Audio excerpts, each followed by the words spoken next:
Okay, charity, when it comes to charity, I respect what they do, but in UK, in charity companies, someone has to, no matter what, benefit.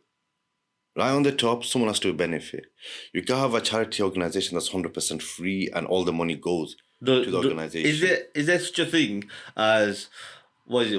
What do they say? Every penny of yours goes to charity. I don't think Is so. there such a That's thing? not possible because there's the directors, there's someone, chairman, someone has to benefit with all that. So say you give a pound, 5p, 10p, 40p, whatever it is from the £1 will go towards obviously the running cost. You need that admin cost.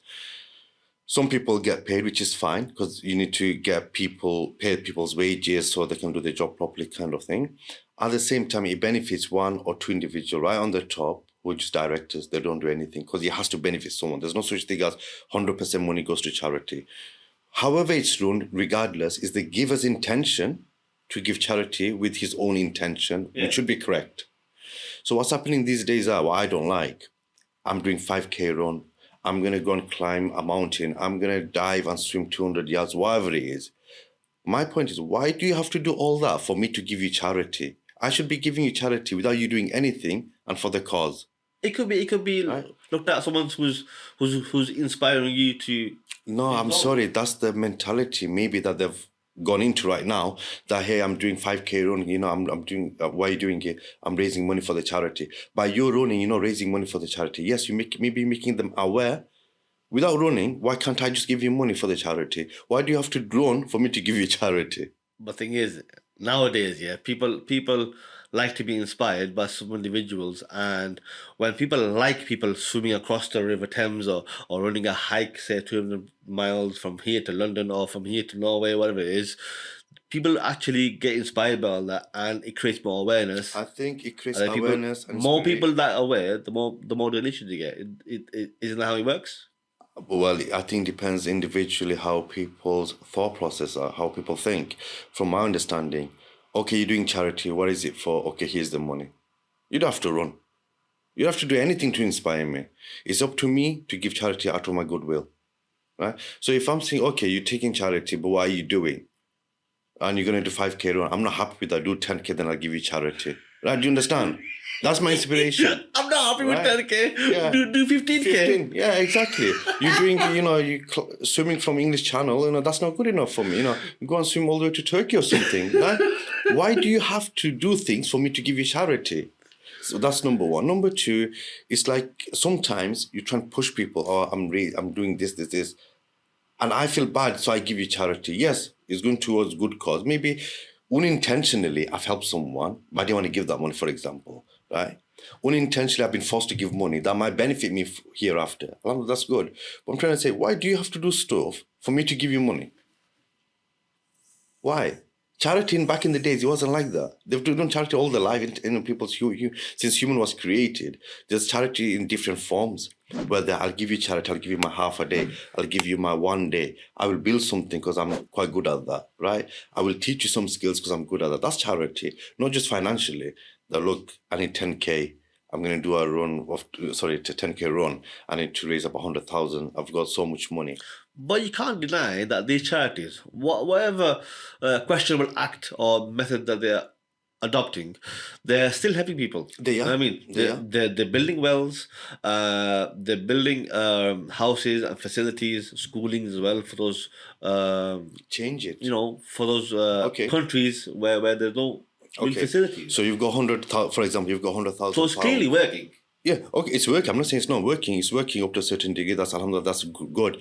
And like I said, anything's better than nothing. Anything is better than nothing, right? And obviously, who am I to say what they're doing, how they're doing it? Because intentionally me giving money or unintentionally me giving money is helping someone. I might not want to, but I have, for example. That's fine. It's benefiting them. That's great. But why can't charity companies change how they work? Maybe I'm just saying, okay, we need to build wells in Africa, for example. Why hire one guy from here to go around paying 40K to, build wells? Go over there, right? With that 40K, you can probably hire like 10 people or something. Train them to do it. Then once they're trained, you give them the money and tell them, what have you done? In that way, you're giving more money to charity rather than somebody's wage in a way. This should be charity. It's like instead of giving fish to the community to feed on, teach them how to fish for themselves. Yeah. That's charity, right? Why you just want to open a Give them a charity? skill to learn so that they can keep on using the skill Something, rather than yeah. you have to be there every single It's day. like you just want to be the charity company going out there, just helping them. Why don't you just help them for real?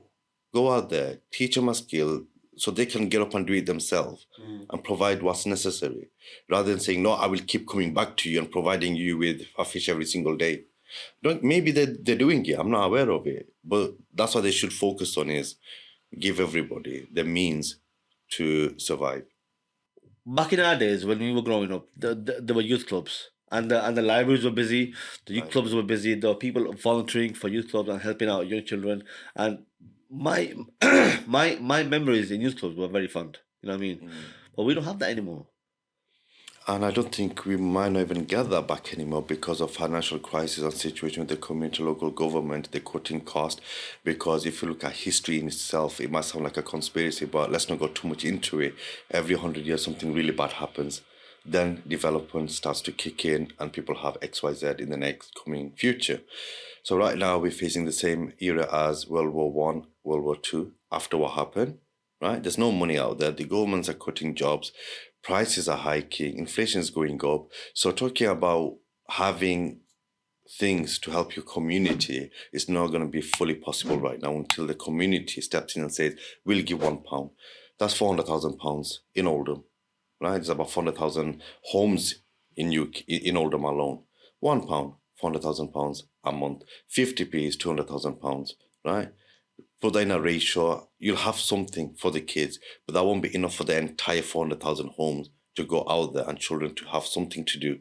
So they will have to find different alternative, I'll be honest with you. It's not doable because we've managed with youth clubs because government created a scheme and it worked, right? It was a new thing. People went out, the funding was there from everywhere. Maybe there's still funding available from National Lottery and other sources that no one's really bothered to dig in and find out, right? Maybe that's the case, who knows? But as far as I'm aware, it's different now. If everybody's out for their own agenda, right, then who's left to actually do the things that are necessary? It should be the elected individuals that we have elected. But we know why they are there, innit? Stop voting for them. And I'm being serious. Everybody likes to say, you know what, he should be the councillor, he should be the councillor, he shouldn't be the councillor, he could do a better job. Stop talking, right? People are usually very gullible. Well, it's meant to be, the process is your councillor should do XYZ. If he doesn't do it, why vote for him? Go against them. They're here to do public service. They're public servants. They're your servant, they're my servant. Yes, they've got a title, right? But they're not doing the job properly. So people need to stop voting for the same ones over and over again because their relative or family member, whatever it is, right? You need to vote for someone who will actually do stuff. That's how it's meant to be. This is called Fulfill their promises, isn't it? This is called professional corruption. That's all it is. Professional corruption. You're voting for them, right? Don't vote for them. Put someone else in there for. If you're not happy with the person who's standing for that group, don't vote. Tell them, move that person, change that person. You can still vote for the same group, but change the person. There's no one who's, in my opinion, there's. They're all the same in a way, but is the person It's about choosing the least corrupted? probably. The least professional corrupted one at the moment. But then again, look at it. Who has the power? Put it this way. There's about 8.5 to 9 billion people in the world, right? 200 people is controlling the 8 billion people. By saying we will put objection, we will cut your money, we will create legislation, rules. People are like, they move forward to retaliate, then they go back because you know what? That 200 people have got more power, more money, elites. That's how it's being controlled. But whereas reality, if the people woke up, they can overthrow that 200 people and the government. That's guaranteed.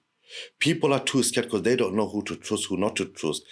Police are doing their job because they get paid now. They're not police officers. They're corporate officers, right? I know a guy, yeah.